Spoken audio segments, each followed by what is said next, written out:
नमस्कार। हरियाली तीज हर साल सावन शुक्ल पक्ष की तृतीया तिथि को मनाई जाती है। इस दिन सुहागिन महिलाएं श्रृंगार कर माता पार्वती और शिव भगवान की पूजा करती हैं। अखंड सौभाग्य का आशीर्वाद प्राप्त करने के लिए ये व्रत रखा जाता है।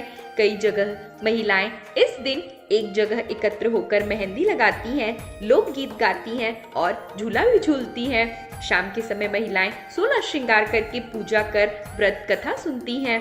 हरियाली तीज के दिन कुछ स्थानों पर महिलाएं अपने पति की लंबी आयु की कामना के साथ निर्जला व्रत करती हैं, जबकि कुछ स्थानों पर महिलाएं पूजा करने के बाद आहार ग्रहण कर लेती हैं।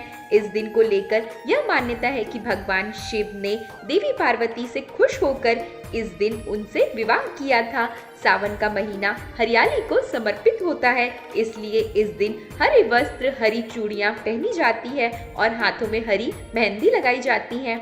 मान्यता ऐसी भी है कि ऐसा करने से माता पार्वती प्रसन्न होकर सदा सौभाग्यवती रहने का आशीर्वाद देती हैं। इस दिन महिलाएं 16 श्रृंगार करके सुंदर वस्त्र धारण करती है और हाथों में मेहंदी के साथ पैरों पे भी रंग लगाती हैं। इसके बाद महिलाएं समूह में एकत्र होकर हरियाली तीज की पूजा करती हैं। कुछ महिलाएं बाग और बगीचों में जाकर माता पार्वती की प्रतिमा को रेशमी वस्त्रों और हरे पत्तों से सजाती हैं, तो वहीं कुछ महिलाएं घर पर ही पूजा करती हैं। पूजा में सुहाग की सभी सामग्रियों के साथ रुपए और उपहार रखा जाता है। पूजा करने के बाद महिलाएं पति की दीर्घायु की कामना करती हैं और फिर सुहाग की सामग्री, पैसे और उपहार अपनी सास या ननद को उपहार में देकर उनके चरण स्पर्श करके आशीर्वाद लेती हैं। कुछ स्थानों पर कुंवारी कन्याएं भी यह व्रत करती हैं। इसके पीछे आशय यह होता है कि जिस प्रकार तपस्या करने से माता पार्वती को भगवान शिव जैसे पति की प्राप्ति हुई, वैसे ही व्रत करके और शिव पार्वती की पूजा करके उन्हें भी भविष्य में अच्छा जीवन साथी मिले। इसलिए कुछ घरों में कुंवारी कन्याओं को भी यह व्रत कराया जाता है। तो आइए जानते हैं हरियाली तीज की व्रत कथा के बारे में। हरियाली तीज सुहागिन महिलाओं के लिए एक महत्वपूर्ण पर्व माना जाता है। इस पर्व को मनाने के पीछे एक पौराणिक कथा प्रचलित है, जिसके अनुसार माता सती ने हिमालय राज के घर में माता पार्वती के रूप में जन्म लिया था।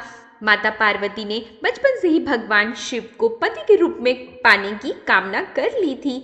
गुजरते समय के साथ जब माता पार्वती विवाह योग्य हो गई, तो पिता हिमालय शादी के लिए योग्य वर तलाशने लगे। एक दिन नारद मुनि पर्वतराज हिमालय के पास गए और उनकी चिंता सुनकर उन्होंने योग्य वर के रूप भगवान विष्णु का नाम सुझाया। हिमालय राज को भी भगवान विष्णु दामाद के रूप में पसंद आए और उन्होंने अपनी रजामंदी दे दी। पिता हिमालय के रजामंदी को जानकर माता पार्वती चिंतित हो गई, क्योंकि उन्होंने भगवान शंकर को पति के रूप में पाने की कामना पहले से ही कर रखी थी। इसलिए भगवान शिव को पाने के लिए वो एकांत जंगल में जाकर तपस्या करने का संकल्प लिया। वहां पर उन्होंने रेत से शिवलिंग बनाया और अपनी तपस्या करने लगी। एकांत जंगल में माता पार्वती ने कठोर तपस्या की। माता पार्वती की तपस्या से प्रसन्न होकर भगवान शिव ने उनकी इच्छा पूर्ण करने का आशीर्वाद दिया। जब पर्वतराज हिमालय को बेटी पार्वती के मन की बात पता चली, तो उन्होंने भगवान शिव से माता पार्वती की शादी के लिए तैयार हो गए, जिसके परिणाम स्वरूप माता पार्वती और भगवान शिव की शादी संपन्न हुई। तभी से इस दिन को हरियाली तीज के रूप में मनाया जाता है। तो आज हमने हरियाली तीज की कथाओं के बारे में जानकारियां प्राप्त की। आशा है कि आपको हमारी सारी वीडियोस पसंद आ रही होंगी। अगर अभी तक के आपने हमारे चैनल को सब्सक्राइब नहीं किया है, तो हमारे चैनल को सब्सक्राइब करें और साथ ही साथ बेल आइकॉन का बटन जरूर प्रेस करें, जिससे आपको हमारे सारे नोटिफिकेशंस मिलते रहें। इसी के साथ मैं अनामिका आप लोगों से विदा लेती हूँ। धन्यवाद।